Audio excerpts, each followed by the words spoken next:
Hi friends, welcome to my channel Jenny Stitching. இப்போ இந்த வீடியோல நம்ம பார்க்கிறது திலகம் ஸ்டோன்ஸ் வச்சு எப்படி மோட்டிவ்ஸ் ரெடி பண்றது அப்படினு இப்போ இந்த வீடியோல நம்ம பார்க்க போறோம். நார்மல் ஜரி த்ரெட்டும் சீனி பாசியும் யூஸ் பண்ணியிருக்கேன்.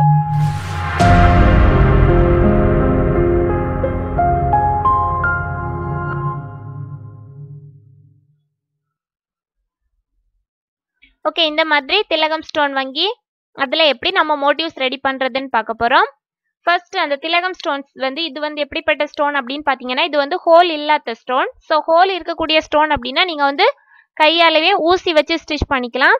இது ஹோல் இல்லாத ஸ்டோன். ஸோ அதனால என்ன பண்றேன் அப்படின்னா கம் போட்டு பேஸ்ட் பண்ணிக்கலாம்.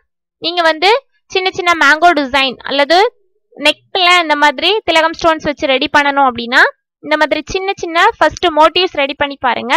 அதை வச்சுட்டு அதுக்கப்புறமா அது எப்படி வந்திருக்கு அப்படின்னு பார்த்துட்டு அதுக்கு பெட்டரா நீங்க ஆரி ஒர்க் பிளவுஸ்ல எல்லாம் நீங்க போட்டு பார்க்கலாம்.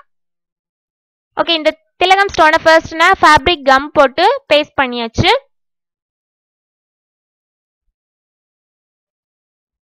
ஓகே, இதை சுத்தி எப்படி நாம சுகர் பீட்ஸ் வச்சு ஸ்டிச் பண்றது. ஃபர்ஸ்ட் ஒரு லேயர் நான் என்ன கொடுத்துருக்கேன்னா நார்மல் ஜரி த்ரெட் யூஸ் பண்ணி சிங்கிளா செயின் ஸ்டிச் போட்டு ரெடி பண்ணியிருக்கிறேன். ஃபர்ஸ்ட் நார்மல் செயின் ஸ்டிச் அந்த திலகம் ஸ்டோனை சுத்தி நார்மல் செயின் ஸ்டிச் ஃபர்ஸ்ட் ஒரு லேயர் செயின் ஸ்டிச் போட்டிருக்கேன். அந்த செயின் ஸ்டிச் ஃபுல்லா கம்ப்ளீட் பண்ணதுக்கு அப்புறமா என்ன பண்றேன்னா சுகர் பீட்ஸ், அதாவது சீனி பாசின்னு சொல்லக்கூடிய சுகர் பீட்ஸ் வச்சு நம்ம செகண்ட் லேயர் ரெடி பண்ணிக்கலாம். ஃபர்ஸ்ட் இந்த செயின் ஸ்டிச் போடுறேன். இந்த செயின் ஸ்டிச் போடுறப்ப அந்த கரெக்டா இப்போ திலகம் ஸ்டோன் பாத்தீங்கன்னா டாப் கார்னர் மட்டும் எட்ஜ் மாதிரி, அதாவது கோவி ஷேப்ல இருக்கும். ஸோ அப்போ அந்த டாப் கார்னர் மட்டும் அந்த ஷேப் மட்டும் கிளியரா வர்ற மாதிரி நார்மல் செயின் ஸ்டிச்சிங் போட்டுக்கோங்க.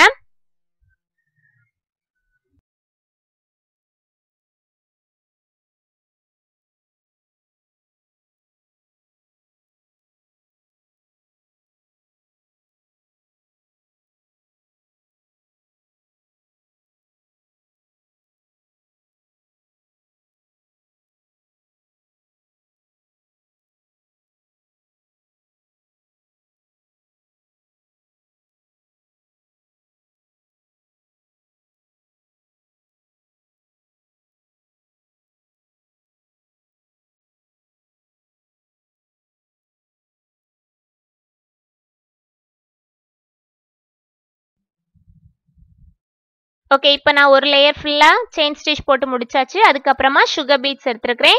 ரெண்டு பீட்ஸ் எடுத்துக்கொருக்கிறேன். இதுவும் அதே மாதிரி. ஆனா இது என்ன பண்ணிருக்கேன் அப்படின்னா அந்த ஒரு சிங்கிள் லேயர் செயின் ஸ்டிச் போட்டு அதுக்கு மேல போடுறதுனால அந்த செயின் ஸ்டிச்க்கு மேலே தான் இந்த சுகர் பீட்ஸ் வரும். ஸோ நீங்க அந்த மாதிரி பண்ணுங்க. நார்மலா எடுத்த உடனே நீங்க சுகர் பீட்ஸ் வச்சு கொறுத்தீங்கன்னா ரொம்ப பர்ஃபெக்டா கிடைக்காது. ஸோ அதனால நார்மலா ஃபர்ஸ்ட் ஒரு செயின் ஸ்டிச் போட்டுட்டு அதுக்கப்புறமா செகண்ட் லேயரா இந்த மாதிரி சுகர் பீட்ஸ் வச்சு ஒரு லேயர் ஃபுல்லா கொடுத்துக்கலாம். பார்க்கவே அப்ப நமக்கு ஒரு பென்டன் கிடைச்ச மாதிரி இருக்கும். ரெண்டு பீட்ஸ் வச்சு கொறுக்கிறேன். கார்னர் வரும்போது மட்டும் சிங்கிள் பீட்ஸ் யூஸ் பண்ணிக்கோங்க. ஓகே, இதெல்லாமே சின்ன சின்ன பேசிக் வீடியோ தான் இப்ப நான் அப்லோட் பண்ணியிருக்கிறது. எல்லாமே நீங்க பெரிய பெருசா டிசைன் ரெடி பண்ணணும் அப்படின்னா அதுக்கு சிம்பிளா நமக்கு ஃபர்ஸ்ட் பேசிக்கா தெரிஞ்சுக்க வேண்டியது மட்டும்தான் இந்த மாதிரிப்பட்ட வீடியோஸ் அப்லோட் பண்ணியிருக்கிறேன். இந்த வீடியோஸ் பாருங்க, யூஸ்ஃபுல்லா இருக்கும்.